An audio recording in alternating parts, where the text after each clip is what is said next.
สวนมีแก้มต้องอ้วนสวนเห็นขาเสียมาบวนในสนามเวที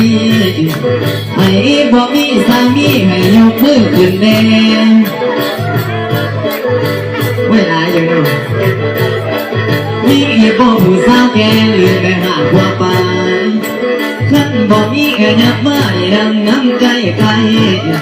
ก็บ่ได้บ่ใหญ่นั่งอยู่ในเวทีสาวผู้ดีความงามอยากทำแนวทางเราแต่เจ้า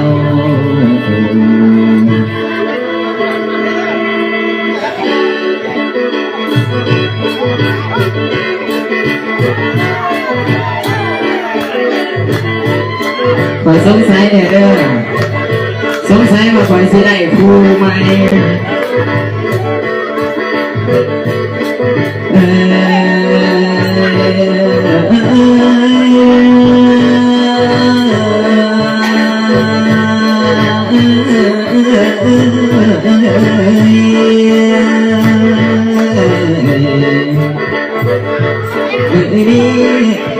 พี่ใจลายแต่พังพอพาไทยใจสื่อฟ้าในคำมือตื่นมาฟ้าไว้อยู่มือเห็นคนแหน่อยู่เห็นคนแหน่อยู่มาดึกดังในสามมีแต่คนงามสง่าลายเลือหล่นสร้างอุดมคนคนเผาเธอเสียแต่เราไปสุดดอกร้องไอ้สุดไอ้ร้องบางคนบอกสู่เขาบาดว่าย่าเมียเขาบาดว่าย่าพอเขาอยากให้ข้าพเจ้าเมื่อเราไอ้สมคิดเธอจงใจหน่อยขาดพระนี้ไม่ไหวคนเพื่อนมีพาได้หลายพันได้บอกแม่ว่าเอาก่อนเรื่องแม่ก่อนกับฉันสิแก่มาแพ้เลือดอยู่บ้านบางแม่ผู้นั่งอยู่ข้างหลังผู้สั่งให้คอยป้อนแล้ววางไว้ไปเกี่ยวกันก่อนอยู่ในบทเวทีญาติข้าเสียละหนีพันสิมาโอกาสบังเอิญแม่ตีผู้สาวเจอแม่ยากขนาดยินเรายินเปียย้อนบ่มีแรงเสียอันใดจักอย่างอันใดจักอย่างมาก่อนนึงอยู่ขาดใส่อาสาตา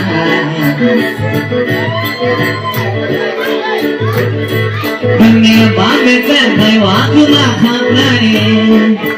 เมื่อนี่เพิ่นมาแวในสเตียร์ที่จังแม่ฟังอีหลีก่อนอยู่แยงคือก่อนอยู่แยงเป็นตาเพียงกันโน่คนน่าบอกว่าบ่หายน่าเอ๋ย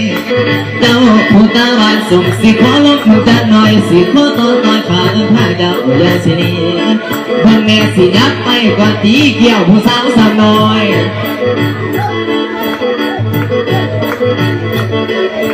ขอโทษแม่สักท่า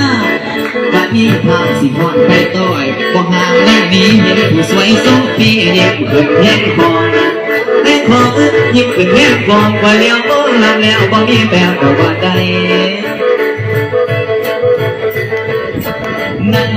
กันบ่ได้ยิ้มขึ้นแย่งขา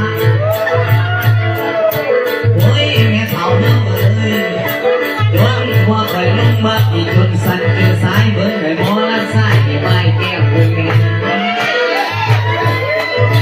เฮ้ยมันจะข่าวแม่ก็จังหน่อยถ้าพ่อเขาหน้าแม่ว่าจะขาดได้ลาบฟังแม่แท้ได้หวังคนน้องขาดได้มาเรียนลาบขาดมาเรียนมาเรียนลำเลียงบ่มีแฟนบ่ได้นั่งตั้งกันบ่ได้บ่แม่นั่งตั้งกันบ่ได้จังแม่ทำขนาดนั่งแล้วเป็นบนเป็นบาใส่กะใส่สีขาวเบิ่งแล้วมือซ้ายนึงเป็นน้ำคอเป็นตาเฮ้ยจะมางานไม่ได้หลาย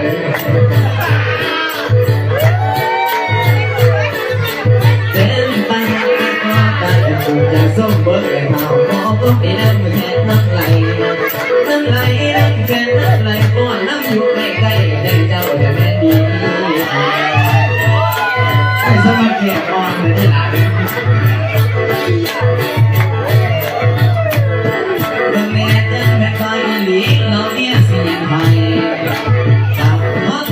ก่อนดอกอีแม่ซักผ้าตอนนี้คอยกินพอทันในดอกอีแม่ซักผ้าพอเศร้าน้ำจังบินมากเพื่อละดอกสองจอเสียได้เอาได้ มีดอกอีพ่อให้มันเมาแล้วพากันเมามันจังสิมวนสิมวนมันจังสิมวนก็ขาเสียก็เสียสวดลำได้มวนบ่ด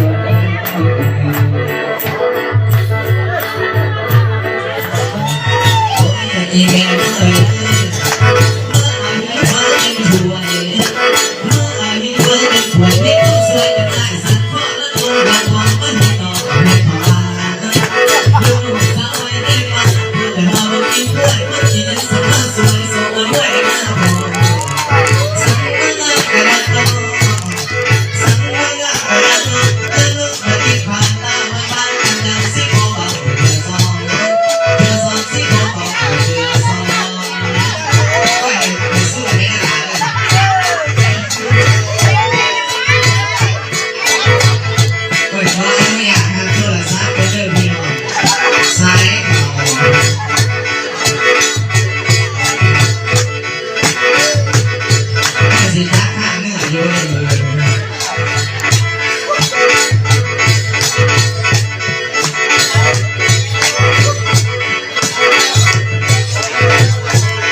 Hãy subscribe cho kênh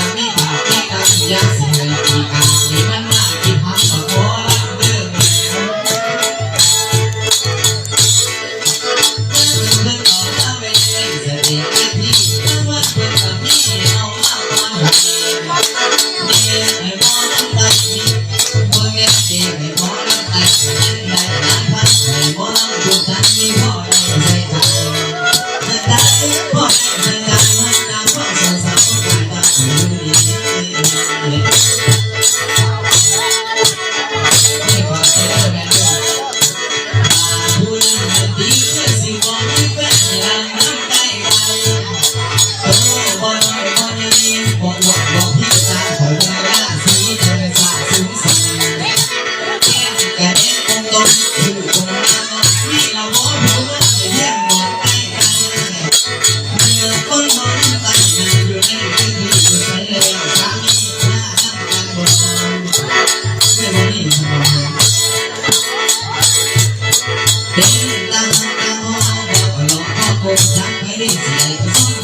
hấp dẫn